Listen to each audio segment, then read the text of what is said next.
आत्मा कर देंगे। अब स्टोरी वापस प्रेजेंट में आती है। उस योजू ने उस बिल्डिंग को ही तोड़ दिया था। अब काफ्का सीधा उसका सामना करने का फैसला करता है, लेकिन वो एक पल उसके आगे टिक नहीं पाता। काफ्का आज उसका खाना बन ही गया था, लेकिन अचानक रेनो वहाँ आ गया था, जिसने काफ्का को बचा लिया था। वो बताता है कि जल्द यहाँ मदद भी आने वाली है। हम देखते हैं कि काफ्का का एक पैर टूट गया है। इसके बावजूद वो रेनो से पूछता है कि वो वापस क्यों लौट आया। रेनो उसका जवाब देता है कि अगर आज वो भागा तो वो कभी डिफेंस फोर्स ऑफिसर नहीं बन पाएगा। तभी काफ्का को अपना रिजल्ट याद आता है, जिसमें वो डिफेंस फोर्स ऑफिसर के लिए फेल हो गया था। काफ्का अपने आप से सवाल करता है कि वो हर एक चीज में फेल क्यों हो जाता है। वो डिफेंस फोर्स ऑफिसर के लिए फेल हो गया, अपना वादा निभाने में फेल हो गया, और अब वो रेनो को बचाने में फेल हो रहा है। तभी अचानक एक व्हाइट टाइगर उस योजू के हाथ को उखाड़ देता है और एक ही शॉट में उसके सिर को फोड़ दिया गया था। ये हमला 3rd डिवीजन की कैप्टन मीना आशिरो ने किया था, यानी कि काफ्का की बचपन की दोस्त। इसके बाद उन्हें सीधा होश हॉस्पिटल में आता है। वहाँ काफ्का मीना के बारे में ही सोच रहा था कि वो कितनी स्ट्रांग हो गई है। तभी रेनो से आवाज देता है, जो उसके बगल के बेड पर ही एडमिट था। वो काफ्का को थैंक्स कहता है। अगर आज वो नहीं होता तो आज इस बेड पर उसकी डेड बॉडी पड़ी होती। उसकी ये बात सुनकर काफ्का को अपना मीना से किया वो वादा याद आने लगता है कि कौन सबसे बेहतर डिफेंस फोर्स ऑफिसर बनेगा। अचानक एक आवाज आती है। हम देखते हैं कि काफ्का अपने आप को हिट करके बोलता है कि हार मान लेना गलत नहीं है, पर खुद से झूठ बोलकर रुक जाना ये गलत है। काफ्का ने अपने अगले कदम का फैसला कर लिया था। अचानक वो अपने आगे एक क्रिएचर को देखता है, जो कि शायद काफ्का की ही तलाश में था। वो क्रिएचर काफ्का के मुंह में घुस गया था। काफ्का को फड़फड़ाता देख रेनो पर्दा हटाता है और वो वहाँ काफ्का की जगह एक काइजू को देखता है। काफ्का खुद अपनी शक्ल देखकर हैरान था। तभी एक बूढ़ा पेशेंट काइजू को वहाँ देख डिफेंस फोर्स को इन्फॉर्म कर देता है। अब अचानक कहानी वापस से पास्ट में जाती है और हम छोटी मीना और काफ्का को देखते हैं। छोटा काफ्का मीना को सिखा रहा था कि काइजू का सामना कैसे करते हैं। छोटी मीना को काइजू के नाम से ही डर लगता था,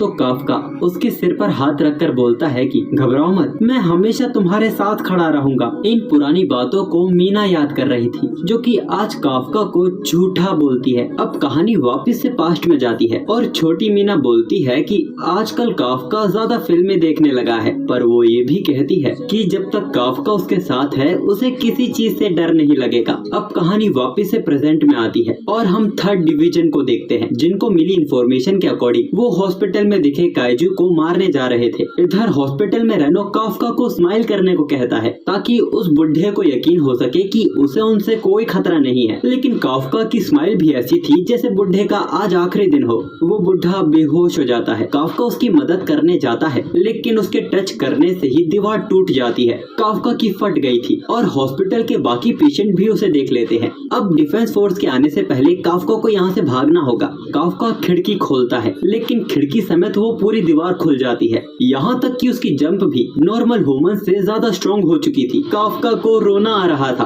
कि आखिर उसकी बॉडी के साथ क्या हो रहा है। दूसरी तरफ डिफेंस फोर्स को भी इन्फॉर्म कर दिया गया था कि काइजू हॉस्पिटल से भाग चुका है। यहाँ रेनो के मन में भी काफ्का को लेकर कई सवाल चल रहे थे। वो काफ्का से पूछने पीछे मुड़ता है तो वो देखता है कि काफ्का की बॉडी से अजीब अजीब क्रिएचर्स निकल रहे थे। एक क्रिएचर उसके मुंह से निकलता है जो जिंदा पक्षी खा गया था। अचानक काफ्का अपने आप ही ठीक हो जाता है, लेकिन अब उसे जोरों की लग गई थी और भागते भागते इसे कंट्रोल करना लगभग नामुमकिन है। इसीलिए काफ्का अपने निप्पल से इस प्रेशर को रिलीज कर देता है। अचानक काफ्का रुक जाता है। उसे रियलाइज हुआ कि अब वो मर्द नहीं रहा, यानी अब वो अपने बिस्तर के सपने को कभी पूरा नहीं कर पाएगा। रेनो उसे समझाता है कि इन सब बातों के लिए वक्त नहीं है, डिफेंस फोर्स आती ही होगी। काफ्का एक सवाल करता है, क्या वो अभी भी डिफेंस फोर्स ज्वाइन कर पाएगा? रेनो उसे मना कर देता है, बल्कि उसे देखते ही मार दिया जाएगा। उसकी बात सुनकर काफ्का गहरी सोच में डूब गया था। वो सोचता है कि अभी तो उसने वापस कोशिश करने का मन बनाया था, लेकिन अब तो वो मीना को अपनी शक्ल भी नहीं दिखा पाएगा। अचानक रेनो को एक बंद जगह दिखती है, जिसके अंदर अगर वो चले गए तो उन्हें कोई ढूंढ नहीं पाएगा। पर अचानक काफ्का फिर रुक गया था।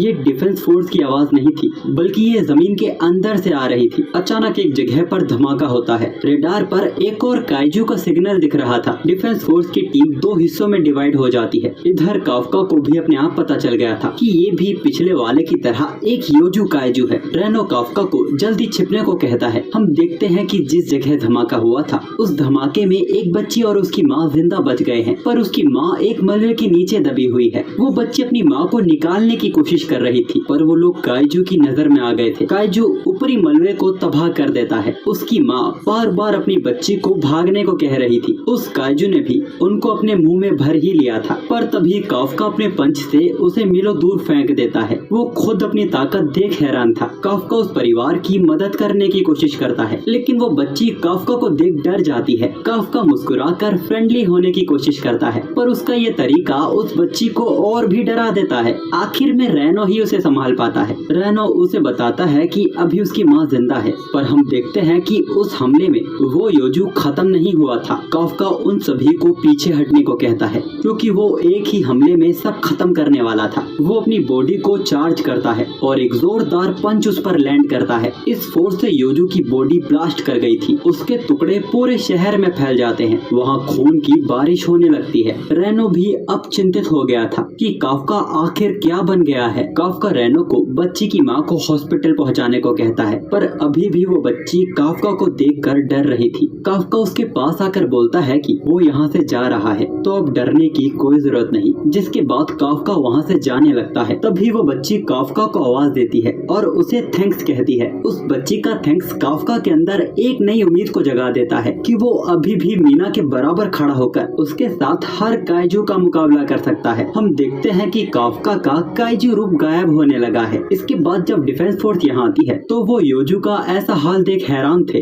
वो उस बच्ची से बात करने की कोशिश करते हैं, लेकिन हादसे की वजह से वो बहुत डरी हुई थी। मीना उससे वादा करती है कि वो हर एक काइजू का खात्मा कर देगी, और ये बात सुनकर वो लड़की थोड़ी दुखी हो जाती है, जो देख मीना भी हैरान थी। वो बच्ची मीना से प्रॉमिस लेती है कि मीना उस अच्छे काइजू को नहीं मारेगी। उस बच्ची की बातें मीना को चौंका देती है। खैर, इस हादसे को 3 महीने बीत चुके हैं और डिफेंस फोर्स अब तक उस हॉस्पिटल वाले काइजू को ढूंढने की कोशिश कर रही है, जिसको उन्होंने कोड नेम काइजू नंबर 8 दिया है। डिफेंस फोर्स की हिस्ट्री में ये पहली बार था जब कोई काइजू इतने वक्त तक डिफेंस फोर्स से बच पाया हो। इन 3 महीनों में रेनो और काफ्का का रिजल्ट भी आ चुका है। रेनो एग्जाम में पास हो गया था और अब वो काफ्का का रिजल्ट उसे देने जा रहा है, लेकिन काफ्का के रिजल्ट को लेके रेनो खुद भी टेंशन में था। वो काफ्का का रिजल्ट चेक करता है, जिसको देख वो स्माइल करता है। काफ्का के दोस्त भी समझ गए थे कि इस बार काफ्का ने एग्जाम पास कर लिया है। वो ये बात काफ्का को जाके बताता है, जो अपने काइजू रूप में लंच कर रहा था। रेनो उसको पीटकर अपना चेहरा ठीक करने को कहता है,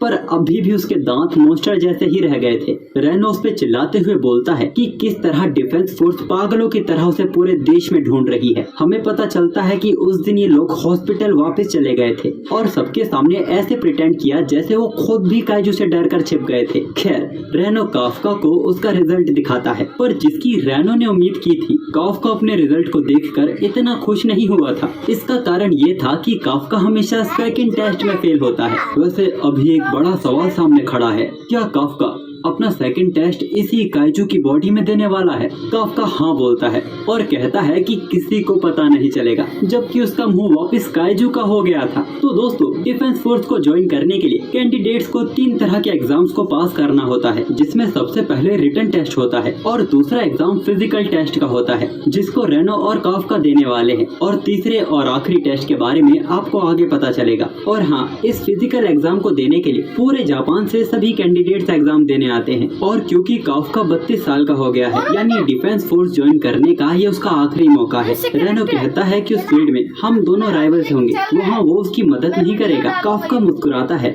और बोतल का ढक्कन खोलने लगता है, जो कि उससे खुलता नहीं है, जिस कारण वो काइजू बनकर उसे फोड़ देता है। रेनो ने अपने हाथ खड़े कर लिए थे। वो काफ्का को एग्जाम देने से मना कर रहा था। काफ्का उसके पैरों में गिरकर बोलता है कि वो एग्जाम तक अपने आप को संभाल लेगा, लेकिन रेनो यकीन नहीं करता और वहाँ से चला जाता है। अब रेनो के जाने के बाद काफ्का अपने से ही बात करने लगता है। वो सोचता है कि अगर वो फेल हो जाता और रेनो पास हो जाता तो फिर रेनो कभी उसे सर कहकर नहीं बुलाता, और अब अपने आप ही काफ्का का काइजू फॉर्म गायब होने लगता है। खैर, उनका एग्जाम डिफेंस फोर्स के ताचिकावा बेस पर होने वाला था और यहाँ की सिक्योरिटी देखने के बाद उनको अंदाजा हो गया था कि अगर काफ्का यहाँ गलती से भी काइजू बन गया तो यहाँ तुरंत उसका निपटारा हो जाएगा। वैसे उन लोगों की तरह यहाँ और भी कैंडिडेट्स आए हैं, जिनमें से एक काफका को अंकल कहकर बुलाती है, जो सुन काफका गुस्सा हो जाता है क्योंकि वो बस 32 साल का ही तो है। रेनो उसे सच बताता है कि 32 वाले को अंकल ही बोलते हैं। खैर, वो लड़की उन्हें यहाँ से उनकी वैन हटाने को बोल रही थी क्योंकि यहाँ पे वो अपनी जी वैगन खड़ी करेगी, क्योंकि आज उसका लकी नंबर 5 है, जो कि काफका की पार्किंग पॉइंट का नंबर है। काफका को गुस्सा आ जाता है तो वो लड़की अपने कपड़े उतारने लगती है, जो देख काफका अपनी आंखें बंद कर लेता है। हम देखते हैं कि उस लड़की ने किसी तरह का सूट पहना हुआ था जो एक तरह से चार्ज हो रहा था। उसने सूट की मदद से उनकी कार को उठाकर फेंक दिया था। इस लड़की का नाम किकोरो शिनोमिया है, जो कि उनकी ही तरह एक एग्जाम कैंडिडेट है, जिसकी हॉबी काइजूस को मारना। और अभी वो काफका को उसे संभलने को कहती है क्योंकि उसे काफका के अंदर से काइजू की बू आ रही थी। रेनो बात को संभालता है और बोलता है कि हम काइजू के डिस्पोजल का काम करते हैं। तभी किरिको की नजर काफका पर जाती है, जिसने अपने हाथों पे एक भारी भरकम वैन उठा दी थी। काफका कूल बनते हुए बोलता है कि काफका हिबिनो, नाम याद रहेगा ना छोटी बच्ची। किरिको के लिए ये एग्जाम सिर्फ एक फॉर्मेलिटी थी, लेकिन काफका से इम्प्रेस होने के बाद अब उसे काफका को हराने में बहुत ही मजा आने वाला है। और ये कहकर किकोरू वहाँ से चली जाती है, लेकिन अभी काफका को रेनो के गुस्से का कहर सहना होगा। काफका उसे समझाता है कि उसने बस वही हिस्सा ट्रांसफॉर्म किया था जिसे वो देख ना पाए, लेकिन रेनो कन्विंस नहीं होता। तभी वहाँ की सिक्योरिटी उन्हें डांट कर अंदर भेज देती है। अब फिटनेस टेस्ट शुरू होता है और शुरू से ही काफका बड़ा बेकार परफॉर्म कर रहा था। उसकी 32 साल की उम्र जवान छोरों के बीच रुकावट बन रही थी। 225 कैंडिडेट्स में काफका का नंबर 219 आता है, तो वही किकोरू की पोजीशन 5th आई थी, जो कि वो काफका को दिखाकर उसकी पुरानी बातें उसे याद दिलाती है। काफका रोते हुए उससे बोलता है, मैं मरी जाऊंगा भगवान।